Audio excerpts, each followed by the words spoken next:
Sejak kecil, Aisyah hanya memiliki satu impian sederhana. Ia ingin bekerja keras, menikah dengan pria yang mencintainya, lalu hidup tenang bersama ibunya yang telah membesarkannya seorang diri sejak ayahnya meninggal. Hidup mereka memang tidak pernah berkecukupan. Ibunya berjualan sayur di pasar, sementara Aisyah membantu sepulang sekolah. Meski sederhana, mereka selalu saling menguatkan. Namun semua berubah ketika ibunya mulai sering jatuh sakit. Awalnya hanya mudah lelah, lalu tubuhnya membengkak. Hingga suatu hari, dokter mengabarkan bahwa kedua ginjal ibunya sudah tidak berfungsi dengan baik. Aisyah merasa dunia runtuh. Biaya pengobatan yang harus dibayar mencapai puluhan juta rupiah, belum termasuk cuci darah rutin yang harus dilakukan setiap minggu. Tanpa berpikir panjang, Aisyah berusaha mencari uang kemana-mana. Ia menjual perhiasan peninggalan ayahnya, meminjam kepada saudara, bahkan bekerja di 2 tempat sekaligus hingga larut malam. Namun semua itu masih jauh dari cukup. Setiap kali melihat ibunya terbaring lemah di ranjang rumah sakit, hati Aisyah terasa hancur. Suatu malam, dokter memanggilnya ke ruang konsultasi. "Maaf Bu Aisyah, kalau pengobatan tidak segera dilanjutkan, kondisi ibu Anda bisa semakin memburuk." Aisyah hanya mampu mengangguk sambil menahan tangis. Ia keluar dari rumah sakit dengan langkah lemah. Di tangannya hanya tersisa beberapa lembar uang, bahkan tidak cukup untuk membayar biaya perawatan hari itu. Keesokan harinya, saat sedang duduk sendirian di lorong rumah sakit, seorang pria berpakaian rapi menghampirinya. Pria itu memperkenalkan diri sebagai Farhan. Usianya sekitar 40 tahun. Pembawaannya tenang dan berwibawa. Aisyah mengernyit. "Maaf, apa kita saling kenal?" Farhan menggeleng pelan. "Tidak, tapi saya tahu keadaan ibu Anda." Kalimat itu membuat Aisyah semakin bingung. Farhan kemudian menyerahkan sebuah map. Di dalamnya terdapat bukti pelunasan seluruh biaya rumah sakit. Aisyah membelalak. "Ini, siapa yang membayar semua ini?" "Saya," jawaban Farhan terdengar singkat. Aisyah buru-buru mengembalikan map itu. "Maaf Pak, saya tidak bisa menerima bantuan sebesar ini." Farhan menatapnya beberapa saat sebelum berkata pelan, "Saya tidak memberikannya secara cuma-cuma." Aisyah langsung terdiam. "Sebagai gantinya, saya ingin Anda menjadi istri kedua saya."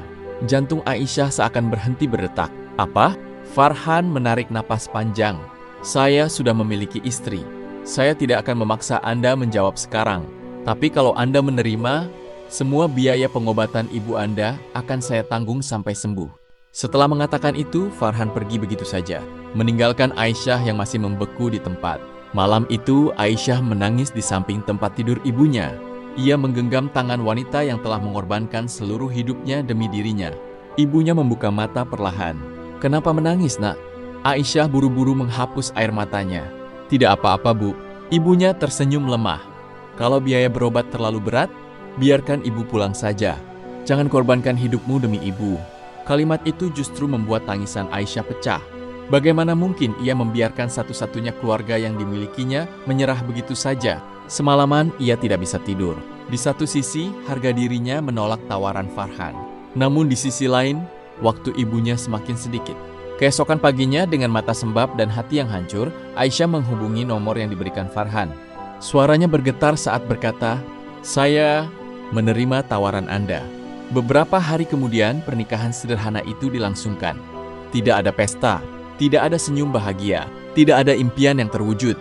Yang ada hanyalah seorang wanita yang mengorbankan masa depannya demi menyelamatkan ibunya.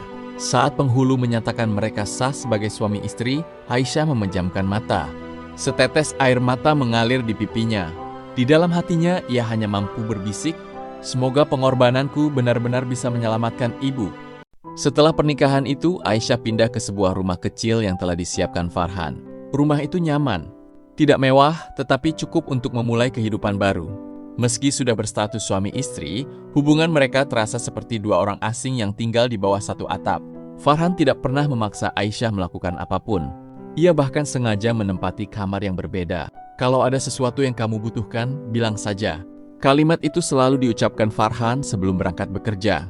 Aisyah hanya mengangguk singkat. Baginya, pria itu tetaplah orang yang telah membeli hidupnya. Ia tidak ingin memberikan harapan apapun. Sesuai janjinya, Farhan menanggung seluruh biaya pengobatan ibu Aisyah, rumah sakit terbaik, dokter spesialis, obat-obatan, semuanya dibayar tanpa pernah terlambat. Perlahan, kondisi ibunya mulai membaik. Suatu hari, dokter tersenyum setelah memeriksa hasil laboratorium. "Kondisi ibu Anda jauh lebih stabil. Kalau terus seperti ini, peluang untuk pulih semakin besar. Mendengar kabar itu, Aisyah menangis haru. Untuk pertama kalinya setelah berbulan-bulan, ia bisa bernapas lega. Namun di balik rasa syukur itu, ada beban yang semakin besar di hatinya. Semua itu terjadi karena pengorbanan yang telah ia lakukan. Suatu malam, Aisyah menunggu Farhan pulang karena ingin mengucapkan terima kasih. Jam dinding menunjukkan pukul 11 malam. Baru saat itulah suara mobil terdengar di halaman. Farhan masuk dengan wajah lelah. Jasnya sedikit kusut dan matanya tampak merah karena kurang tidur. "Bapak belum makan?" tanya Aisyah pelan. Farhan tersenyum tipis. "Belum sempat, masih banyak pekerjaan." Tanpa berkata apa-apa, Aisyah masuk ke dapur. Ia menghangatkan makanan yang masih tersisa. Beberapa menit kemudian, semangkuk sup hangat dan sepiring nasi tersaji di meja. Farhan terlihat sedikit terkejut. "Ini untuk saya?" Aisyah mengangguk. "Kalau belum mau makan, nanti malah sakit." Farhan duduk perlahan. Untuk pertama kalinya sejak mereka menikah, mereka makan di meja yang sama. Meski tidak banyak berbicara, suasana malam itu terasa berbeda. Sebelum kembali ke kamarnya, Farhan berkata pelan, "Terima kasih." Aisyah tidak menjawab. Namun untuk pertama kalinya, ia tidak lagi memandang Farhan dengan kebencian. Hari-hari berikutnya berlalu dengan cara yang hampir sama. Farhan selalu berangkat pagi dan pulang larut malam. Ia tidak pernah mengganggu kehidupan Aisyah. Bahkan ketika ibunya sudah cukup sehat untuk pulang ke rumah, Farhan tetap memperlakukan Aisyah dengan penuh hormat. Suatu sore, ibu Aisyah datang berkunjung. Beliau memperhatikan rumah itu dengan mata berkaca-kaca. "Nak, suamimu baik sekali." Aisyah hanya tersenyum hambar. "Beliau memang orang baik, Bu, tapi kami menikah bukan karena cinta." Ibunya menggenggam tangan Aisyah. Kadang hati seseorang tidak bisa langsung terlihat. Jangan menilai hanya dari bagaimana semuanya dimulai. Kalimat itu terus terngiang di kepala Aisyah. Namun ia tetap meyakinkan dirinya bahwa hubungan mereka hanyalah sebuah kesepakatan, tidak lebih. Beberapa bulan kemudian, keadaan berubah dalam sekejap. Pagi itu, ponsel Aisyah berdering berkali-kali. Nomor yang tidak dikenalnya terus menelpon. Dengan perasaan tidak enak, ia mengangkat panggilan tersebut. "Apakah benar ini istri Bapak Farhan?" Suara di seberang terdengar tergesa-gesa. "Iya benar. Kami dari Rumah Sakit Harapan Medika. Bapak Farhan mengalami kecelakaan lalu lintas. Beliau mengalami cedera serius dan saat ini sedang menjalani operasi. Mohon ibu segera datang." Ponsel di tangan Aisyah hampir terjatuh. Tubuhnya gemetar. Tanpa sempat berpikir panjang, ia langsung berlari keluar rumah. Sepanjang perjalanan menuju rumah sakit, hanya satu doa yang terus ia panjatkan. Semoga Farhan selamat. Semoga pria yang selama ini diam-diam menjaga hidupnya itu masih diberi kesempatan untuk bertahan. Sesampainya di rumah sakit, Aisyah langsung berlari menuju ruang gawat darurat. Napasnya terengah-engah, tangannya gemetar. Di depan ruang operasi, beberapa dokter dan perawat tampak berlalu lalang. Seorang dokter menghampirinya. "Apakah ibu keluarga Bapak Farhan?" Aisyah mengangguk cepat. "Iya dok, bagaimana keadaan suami saya?" Dokter menarik napas pelan. Benturan di kepalanya cukup keras. Operasi berjalan lancar, tetapi kondisinya masih kritis. Sekarang kami hanya bisa menunggu sampai beliau sadar. Tubuh Aisyah terasa lemas. Ia terduduk di kursi lorong rumah sakit. Untuk pertama kalinya sejak menikah, ia benar-benar takut kehilangan Farhan. Beberapa jam kemudian, seorang wanita paruh baya berjalan menghampiri ruang perawatan. Penampilannya sederhana, tetapi terlihat anggun. Begitu melihat Aisyah, wanita itu langsung memeluknya. "Kamu pasti Aisyah?" Aisyah sedikit terkejut. "Maaf, ibu siapa?" Wanita itu tersenyum lembut. "Saya Ibu Farhan. Selama ini saya hanya melihatmu dari foto." Aisyah langsung menundukkan kepala dengan hormat. "Maaf Bu, saya tidak mengenali ibu." "Tidak apa-apa." Farhan memang sengaja merahasiakan banyak hal. Kalimat terakhir itu membuat Aisyah mengernyit. Merahasiakan apa? Namun wanita itu hanya tersenyum tipis. "Nanti kamu akan mengerti." Hari mulai malam. Farhan masih belum sadar. Aisyah tetap duduk di samping tempat tidurnya. Sesekali ia mengusap tangan pria itu. Entah sejak kapan, melihat Farhan terbaring tak berdaya membuat dadanya terasa sesak. Ia baru menyadari, pria yang selama ini selalu ia jaga jaraknya, ternyata sudah menjadi bagian dari hidupnya. Keesokan paginya, Ibu Farhan mengajak Aisyah ke taman rumah sakit. Beliau membawa sebuah kotak kayu kecil.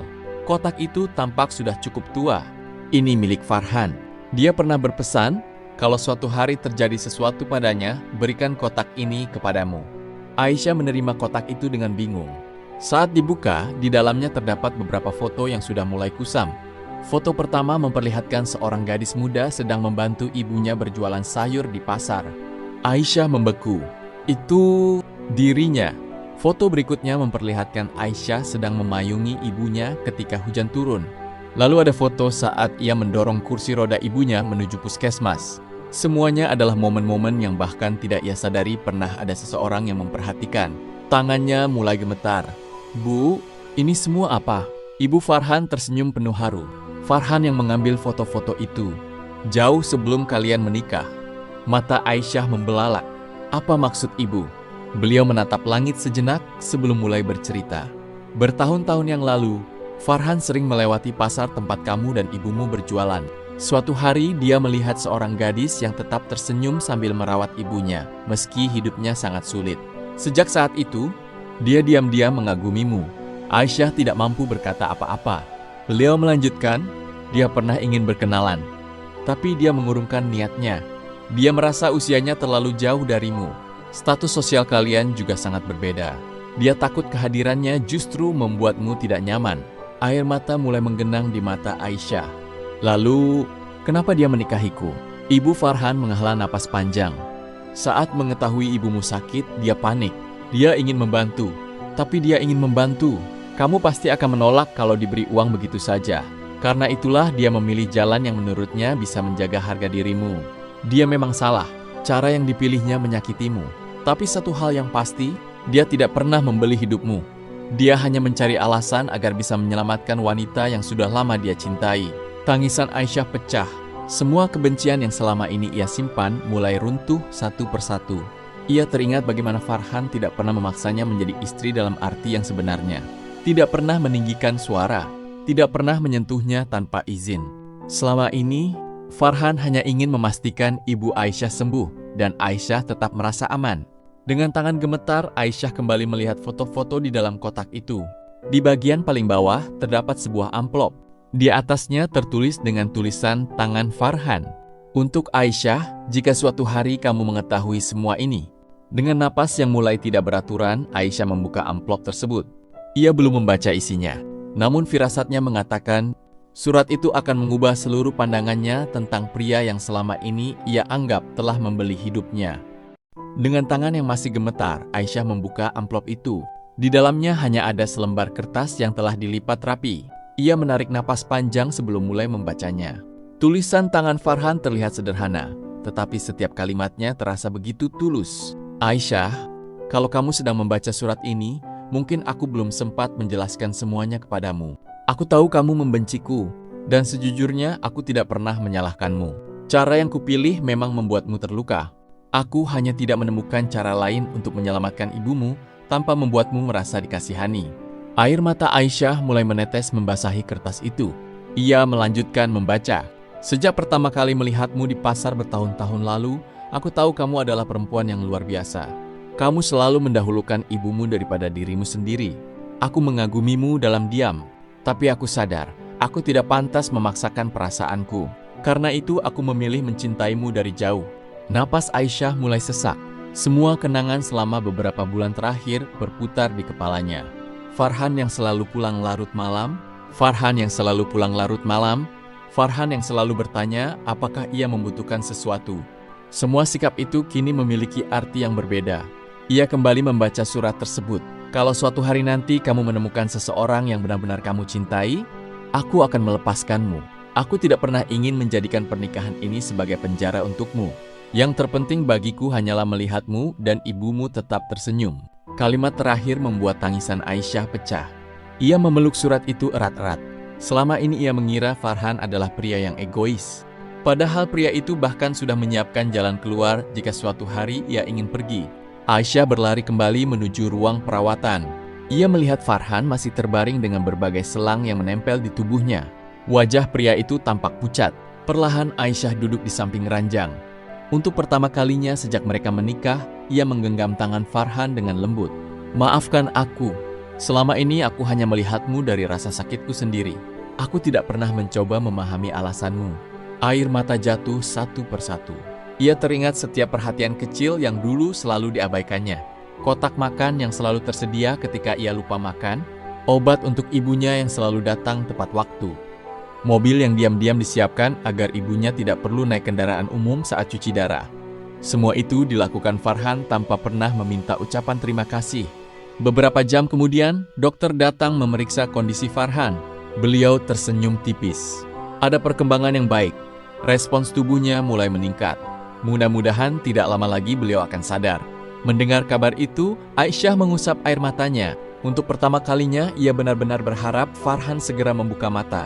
Bukan karena rasa utang budi, bukan karena status mereka sebagai suami istri, melainkan karena ia ingin diberi kesempatan untuk memperbaiki semua kesalahpahaman yang telah terjadi.